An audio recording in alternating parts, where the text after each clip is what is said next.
ওকে, class start করি। Okay sir.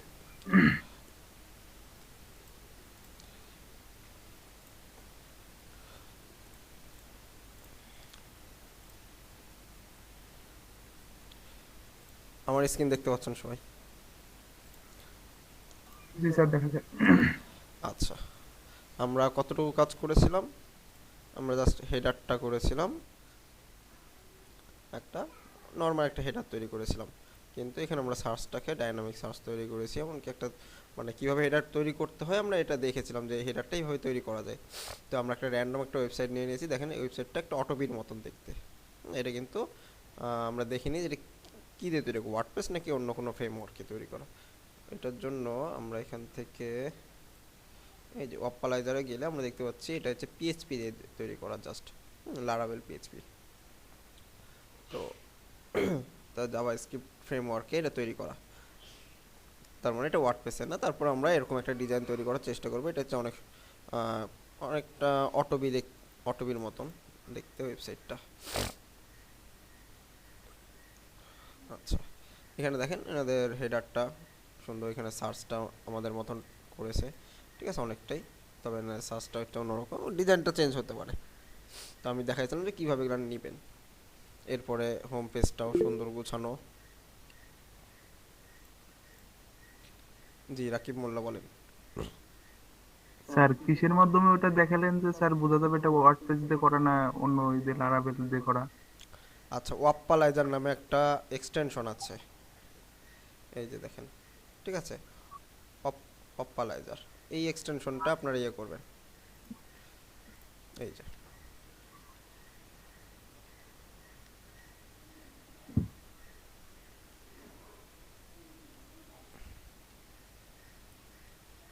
Sir, এই লিঙ্কটা দিয়ে দিলে মনে হয় এই একটু ভালো হতো। ওয়াপ্পালাইজার দিয়ে যদি আপনারা সার্চ করেন তাহলে ফার্স্টেই পেয়ে যাবেন।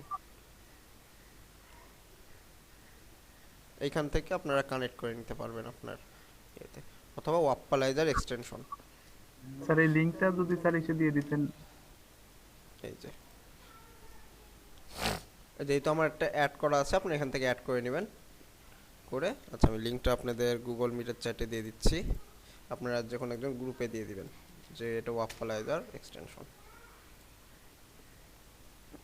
এটা দিয়ে বুঝতে পারবেন যে এটা আপনার ওয়েবসাইটটা কোন ফ্রেমওয়ার্কে তৈরি করা। তো যেমন আমরা যদি আমরা এখানে আসি, আমরা এটা কোন ফ্রেমওয়ার্কে তৈরি করছি যদি আমরা এখান থেকে দেখি, এই যে আপনার এখানে শো করছে ওয়ার্ডপ্রেস সিএমএস। আর যদি আমরা এখানে আসি যে এই ওয়েবসাইটটা কিসে তৈরি করা, এই ওয়েবসাইটটা কি জাভাস্ক্রিপ্টে ফ্রেমওয়ার্কে। ওকে, তার মানে এটা ওয়ার্ডপ্রেসে তৈরি করা না। তারপর আমরা এরকম ওয়েবসাইট ওয়ার্ডপ্রেসে তৈরি করতে পারবো সুন্দর। তো আমরা আজকে বলেছিলাম যে আমরা ফুটারটা তৈরি করব। তো ফুটারটা এখানে অনেক সুন্দর গুছালো আছে। তো আমরা এখান থেকে দেখে নিই যে ফুটারটা কেমনভাবে তৈরি করব। আচ্ছা, এনাদেরটা কি হচ্ছে, স্টিকি হচ্ছে হেডার। আমরা পরে হেডারটা আরও সুন্দর করব। তার আগে আমরা দেখে নিই যে ফুটারটা কীভাবে তৈরি করব। তারপর আমরা হোম পেজের ব্যানার সেকশনগুলো কীভাবে তৈরি করব, হোম পেজটা কীভাবে তৈরি করব। আচ্ছা, তো এখানে দেখেন আমাদের এখানে আপডেট 3 দেখাচ্ছে, তার মানে 3 বলতে অ্যাপিরিয়েন্সে একটা আপডেট আছে, অ্যাপিরিয়েন্সের থিমে। আর দেখেন প্লাগইনের 2, মানে যে দুইটা প্লাগইন আপডেট যাচ্ছে। তো আমি অ্যাপিরিয়েন্স থিমে আসি, এটাও আমাদেরকে খেয়াল রাখতে হবে, যদি আপডেট চাই আমরা আপডেট দিব।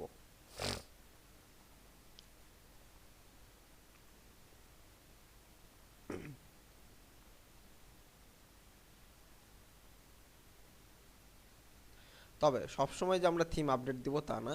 অনেক সময় দেখা যাচ্ছে আমরা যে থিম ফাইল এডিটরের মধ্যে কাস্টম কোড যদি করে রাখি এর ভিতরে, সেক্ষেত্রে আমরা আপডেট দিব না। আমরা মূলত এর ভিতরে কাস্টম কোড করি না, বাট যদি কখনো করে থাকি বা করে রাখি, আমরা যদি এই যে দেখেন থিম ফাইল এডিটর অপশনে যদি আমি যাই, আই আন্ডারস্ট্যান্ড, এইখানে দেখেন আমাকে পিএইচপি লেখার জন্য দিচ্ছে। এই যে দেখেন থিম ফাংশন, যদি আমি আসি থিম ফাংশনে আসলে এই যে আমি এর ভিতরে পিএইচপি দিয়ে আমি আরও কিছু আপডেট করতে পারি। অথবা আমি এখান থেকে এইচটিএমএল সিএসএস এর কাজও করতে পারি, যে থিম হেডার, তারপর থিম ফুটার। এর ভিতর আমি চাইলে কিছু কিছু জিনিস চেঞ্জ করতে পারি, যদি অ্যাডমিনের মধ্যে আসলে এখানে আছে ব্লেড টাইপের থিম। তো এরকম করে আমি এর ভিতরেও এর ভিতরেও আমি দেখাচ্ছি কাস্টম কোড করে রাখতে পারি। তো যখন আপনি থিম আপডেট দিবেন এর ভিতরে যদি কাস্টম কোড করে রাখেন, হয়তো আপনি ডেভেলপার বা আপনাকে জানালো না, আপনি কোথাও থেকে একটা ওয়েবসাইট পারচেস করলেন অথবা আপনি একটা ডেভেলপারকে দিয়ে ওয়েবসাইটটা বানিয়ে নিলেন, সেক্ষেত্রে সে কি করলো, এই থিম অপশনের ভিতরে থিম ফাইলের ভিতরে সে কাস্টম কোড করেছে অনেকগুলো করার পরে আপনার এখন থিম আপডেট আসছে, আপনাকে জানায় নাই যে এটা থিম আপডেট আসলে আপডেট দেওয়া যাবে না। যদি আপনি থিম আপডেট আসে, আপনি আপডেট যদি দেন, আপনি যে কোডগুলো করেছে ওই কোডগুলো ভ্যানিশ হয়ে যাবে, আপনার থিমের যে কোডগুলো ওগুলো আবার অ্যাড হয়ে যাবে। তো আমরা এর জন্য আমরা থিম ফাইল এডিটরের ভিতরে কাস্টম কোড করি না সাধারণত। তো আমরা কিসে করি, আমরা এই যে এইখান থেকে যে কাস্টমাইজে যদি আমরা আসি, এগুলো অবশ্যই আপনারা নোট করে রাখবেন। এই যে দেখেন কাস্টমাইজে আসলে আমরা কি অপশন পেয়ে যাচ্ছি, অ্যাডিশনাল সিএসএস এর মধ্যে আমরা সিএসএস গুলো করতে পারি। এরপরে অনেকে দেখা যাচ্ছে পিএইচপি করতে হয়, পিএইচপি এরকমভাবে পিএইচপি লিখতে হবে। অনেক সময় দেখা যাচ্ছে কোনো আমরা যখন কোনো প্লাগইন অথবা প্লাগইনের কোনো কিছু পরিবর্তন করতে যাই, দেখা যাচ্ছে কোনো এক্সটেনশন যোগ করব অথবা এই প্লাগইনে এক্সট্রা কোনো ফিচার যোগ করব, সেক্ষেত্রে আমরা পিএইচপি দিয়ে ফিচারগুলো যোগ করি। তো এরকম ফিচার লেখার জন্য আমরা প্লাগইন ব্যবহার করতে পারি। যেমন আমরা অ্যাড নিউ প্লাগইনে আসবো,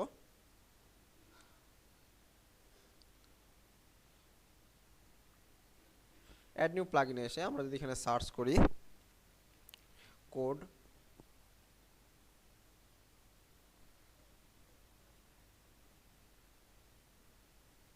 এই যে দেখেন এখানে চলে আসছে। এই প্লাগইনটাও অনেক জনপ্রিয়, এই প্লাগইনটা সুন্দরভাবে কাজ করে। কোড স্নিপেট, দেখেন 1 মিলিয়ন অ্যাক্টিভেশন, তার মানে কি এটা অবশ্যই ভালো একটা প্লাগইন, কারণ এতজন ইউজ করেছে বলেই এখনও ইউজ করছে। এছাড়াও এটাও ভালো, এটাতে আরও অনেক ভালো ফিচার আছে, অনেক সহজেই কাজ করা যায় সব ধরনের এইচটিএমএল সিএসএস পিএইচপি জাভাস্ক্রিপ্ট এগুলো আলাদা আলাদা ফিচার তৈরি করা যায়। এটা দেখেন 2 মিলিয়ন, তার মানে এটা আরও বেশি জনপ্রিয়। তার মানে আমরা এটাকেই ব্যবহার করতে পারি। ব্যবহার করে আমরা কি করতে পারি, এটার সাথেই আমাদের যত পিএইচপি কোড আছে এর ভিতরে লিখতে পারি, যত এসটিএমএল কোড আছে, যত জাভাস্ক্রিপ্ট কোড আছে এর ভিতরে লিখতে পারি। ওকে, এই গেল। এরপর আমরা প্লাগইন আপডেট দিব, দেখি আমাদের কোন কোন প্লাগইন আপডেট চেয়েছে। 2টা প্লাগইন, যেহেতু আমি থিম আপডেট দিলাম কারণ আমরা ওই থিম ফাইলের ভিতরে কোনো কোড করি নাই, বাট আমরা ওর ভিতরে করবো না। তো আমাদের এখানে বিট ফর্মটা আপডেট চেয়েছে এবং এলিমেন্টর প্রো আমাদের দরকার নেই আপডেট দেওয়া। ওকে,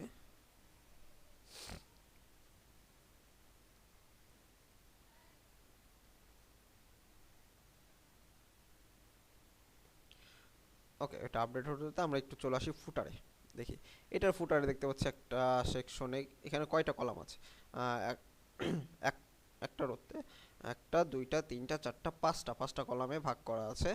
প্রথম কলামে কি আছে, যে একটা ওনাদের ব্র্যান্ড লোগো আছে, প্লাস টেক্সট আছে, ওনাদের একটা কি একটা আইকন আছে, পেমেন্ট গেটওয়ে, এমনকি এরপরে আছে তাদের ইউজফুল লিঙ্কগুলো আছে যেগুলো ওনারা ব্যবহার করেছে ই কমার্সের জন্য, যেগুলো দরকার।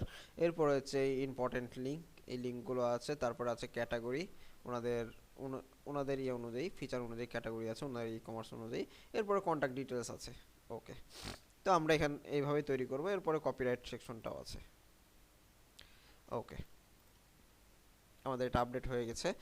আমরা ফুটার তৈরি করার জন্য কোথায় যাব, এই যে দেখেন ইউএই, এখান থেকে আমরা কি করেছিলাম, হেডার তৈরি করেছিলাম। এই যে দেখেন হেডার অ্যান্ড ফুটার বিল্ড, এখানে আমাদের হেডারটা তৈরি করা আছে। তো আমরা চলে আসলে দেখতে পাচ্ছি যে আমরা যদি ভিজিট করি দেখতে পাচ্ছি একটা ফুটার কপিরাইট একটা থিমের সাথে চলে আসছে, বাট আমরা এটাকে ভ্যানিশ করে দিয়ে আমাদের এরকম একটা সুন্দর একটা ফুটার তৈরি করব। আচ্ছা, এই ফুটারটা তৈরি করার জন্য আমি আবার এখানে অ্যাড নিউতে ক্লিক করব। অ্যাড নিউতে ক্লিক করার পরে এখানে লিখে দিলাম ফুটার, এটা বোঝার জন্য যে আমি এটা ফুটার ফাইল এখানে তৈরি করছি। এরপরে টেমপ্লেট আমাকে চুজ করতে হবে যে আমার এটা কি তৈরি করব, হেডার না ফুটার নাকি বিফোর ফুটার, মানে ফুটারের আগে কি থাকবে নাকি কাস্টম ব্লক, কোনটা তৈরি করব। তো আমরা যেহেতু ফুটার তৈরি করব, ফুটার সিলেক্ট করে নেব। আমার এই ফুটারটা শুধু এখানে ফুটার সিলেক্ট করলে হবে না, ডিসপ্লে অন, কোথায় কোথায় ডিসপ্লে হবে আমার এই ফুটারটা, আমি চাইলে যে কোনো জায়গায় ডিসপ্লে করতে পারি। তো আমি চাচ্ছি যে আমার পুরো ওয়েবসাইটে একটাই ফুটারটা শো করবে। তো ইন্টার ওয়েবসাইট, এরপর আমি চাইলে রোল দিয়ে দিতে পারি। তো আমি সিলেক্টটাই রাখলাম, মানে ডিফল্ট আকারে যেটা থাকবে। এরপর আমি টেমপ্লেটটাকে কি করে দেবো, এলিমেন্টার ফুল উইথ করার পরে আমি পাবলিশ।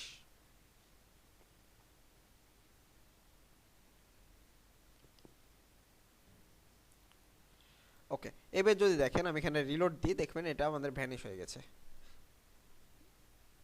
এই যে দেখেন, কারণ আমরা এখানে ফুটারটাকে এইটাকে এই ফুটারটাকে ধরিয়ে দিয়েছি যে আমার ফুটার এইখান থেকে পাবে। তুমি আমার যে থিমের ফুটার ছিল এটাকে ভ্যানিশ করে দাও, এবং আমি যে ফুটারটা তৈরি করব সেই ফুটারটা এই জায়গা থেকে পাবে। ওকে, আমি এবার কি করব, এডিট উইথ এলিমেন্টরে ক্লিক করব, কারণ আমাদের এলিমেন্টর দিয়ে এটা তৈরি করতে হবে।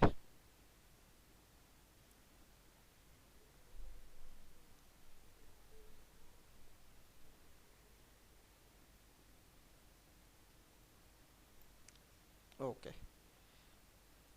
আমরা প্রথমে চলে আসি, দেখি যে একটা ব্যাকগ্রাউন্ড কালার আছে সুন্দর একটা। একটা আমরা কিনবো, একটা সেকশন নিব।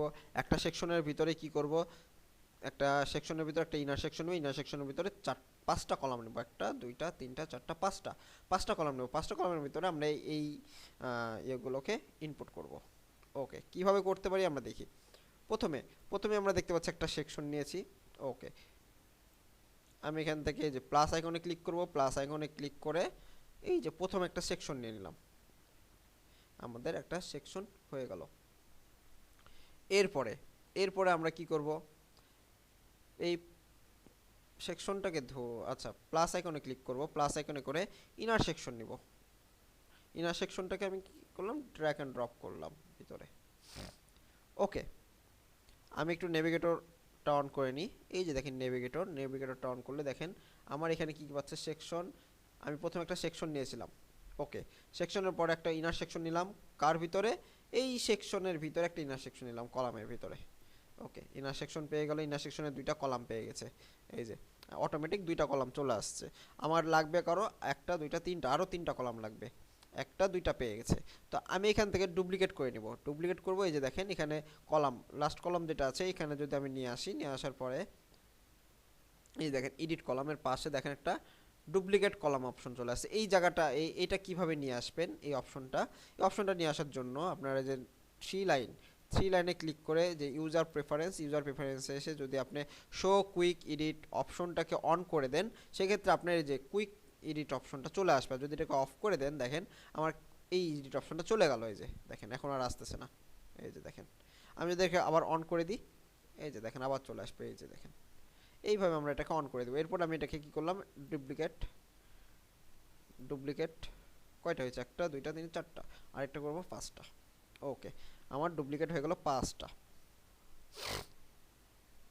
এরপর আমি প্রথম প্রথমে কি আছে দেখেন, আমার এই জায়গাতে ফার্স্টে আছে আমার একটা লোগো। প্রথম কলামে দেখেন, প্রথম কলামে আছে একটা লোগো। আমি প্লাস আইকনে ক্লিক করলাম, ক্লিক করার পরে ইমেজ নিলাম, ইমেজটাকে এখানে দিয়ে দিলাম, ড্র্যাগ অ্যান্ড ড্রপ করলাম। ওকে, এখানে কি করলাম, লার্জের জায়গাতে আমি করে দিলাম ফুল করার পর আমি আমাদের একটা লোগো নিয়েছিলাম, এই যে লোগোটাকে আমি এখান থেকে সিলেক্ট করে দিলাম। ওকে, ঠিক আছে। তো আমি দেখতে পাচ্ছি এখানে একটা সুন্দর একটা ব্যাকগ্রাউন্ড কালার আছে। তো আমি এখানে ইন্সপেক্ট করলাম, ইন্সপেক্ট করে ব্যাকগ্রাউন্ড কালারটা এখান থেকে নিয়ে নিব। দেখি, আমি যদি এটাকে পুরোটাকেই ধরি, এই পুরো সেকশনটাকে, এই যে দেখেন ব্যাকগ্রাউন্ড লেখা আছে, এটার কালার কোডটা আমি এখান থেকে কপি করে নিলাম। ওকে, এই ব্যাকগ্রাউন্ড কালারটা আমি কোথায় দিব, কেউ বলতে পারবেন? এই ব্যাকগ্রাউন্ড কালারটা আমি কোথায় দিব বলতে পারবেন? এমডি জাহিদ,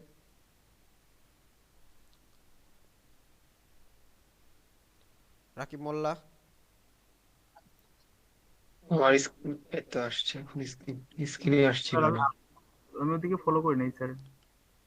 মনোযোগ নাই ক্লাসে? না না স্যার, আমি অন্য একটা কে- ইসে স্যার। কেটে গেছিল একটু হলো, কোন জায়গা থেকে আচ্ছা, আমরা লাইন। কি করলাম, এখান থেকে ব্যাকগ্রাউন্ড কালারটা নিলাম, নেওয়ার পরে ব্যাকগ্রাউন্ড কালারটা কি আছে পুরো সেকশনটাতে আছে না, দেখেন। হুম, ওকে, তাহলে আমরা কোথায় দিব? হ্যাঁ এটা আমরা ফার্স্টে যে ইয়াটা নিছিলাম, যে কলামের ওই ইয়াতে। কোন কলামে? এখানে কলাম অনেকগুলো আছে।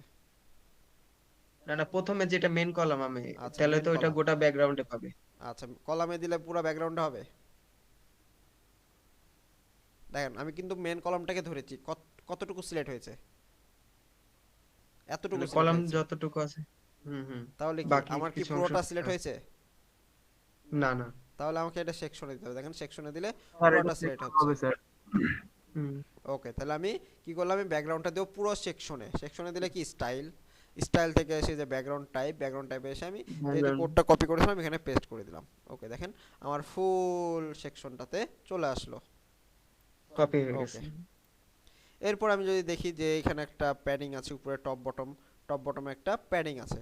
তো আমি কি করলাম, আমার এই প্যাডিংটা দিব কোথায় থেকে, সেকশনটাকে ধরলাম, অ্যাডভান্সে আসলাম, অ্যাডভান্সে এসে টপ বটমকে আনলিঙ্ক করলাম, আনলিঙ্ক করে টপ বটমে দিয়ে দিলাম 30 পিক্সেল। পরে আমরা ইনক্রিজ ডিক্রিজ করে নিব আমাদের সুবিধা মতন। ওকে, এরপর আমি এই প্রথম সেকশনের প্রথম কলামটাকে ধরার পর আমি অ্যাডভান্স আসবো, এটাকে 0 করে দেব, প্যাডিংটাকে 0। ওকে, এরপরে এরপরে আমাদের কি আছে দেখি, এখানে কিছু লেখা আছে, আমি লেখাগুলোকে কপি করে নিই এখান থেকেই।